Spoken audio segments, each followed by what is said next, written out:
নাতনি বিয়ে হবে, আপনি কিছু দেবেন না? নবী পকেটের ভিতরে হাত ঢুকালেন, তিনি দেখলেন পকেটটা একেবারেই খালি। তিনি বিব্রত বোধ করলেন, তিনি লজ্জা পেয়ে তার চেহারাটা লাল হয়ে গেল। সাহাবারা বলেন, নবী এতই লাজুক ছিল, অনেকটা কুমারী মেয়েদের মতো।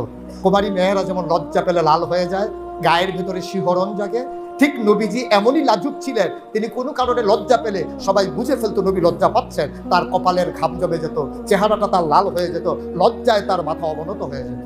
সাহাবা চাইলেন মেয়ের বিয়েতে কিছুই দেবেন না, নবী পকেট হাতড়ে দেখে কিছুই নেই। তিনি খুব বিব্রত বোধ করলেন, তিনি মানসিকভাবে একটু কষ্টও পেলেন। আরে এমন নবী তোমার, তুমি চাইলে আমি একটা উপহারও দিতে পারলাম না। গরিব নবী তোমার গরিব নবী কিচ্ছু দিতে পারলো না। ওকে ফাইন, আগামীকালকে নির্দিষ্ট সময় চলে এসো, তোমার জন্য উপহার রেডি করে রেখে দেবো। যেই কথা সেই কাজ। নবীজি বললেন, আমি যদি ঘুমিয়ে থাকি কেউ তো দরজার কড়া নাড়ে না, সুতরাং তোমার সাথে আমার গোপন সিগন্যাল, তুমি দরজায় ধরে নাড়া দেবা, আমি বুঝবো তুমি চলে এসেছো, তোমার জন্য অনুমতি দেওয়া হলো। আসার সময় ছোট্ট একটা শিশি আর একটা কাঠি নিয়ে আসবা। যা বলা তাই হলো। পরের দিন আসলেন, ভেতর থেকে দরজা বন্ধ, নক করা হলো নির্দিষ্ট সংখ্যায়।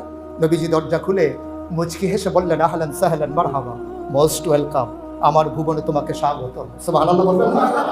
তিনি মোটেও বিরক্ত হলেন না, হাসি মুখে তাকে ভেতরে ঢুকালেন। বললেন, শিশি এনেছো? বলে যে হ্যাঁ ইয়া রাসূলুল্লাহ, তো শিশি। লুঙ্গির খিট থেকে শিশি বের করে দিলেন। নবীজি পাঞ্জাবির হাতাটা গুছাইতে শুরু করলেন। গুছাইতে গুছাইতে তিনি কনুর এদিকে নিয়ে আসলেন, হাতটা তার উদম হয়ে গেল। এ পাশটাও তিনি গুছিয়ে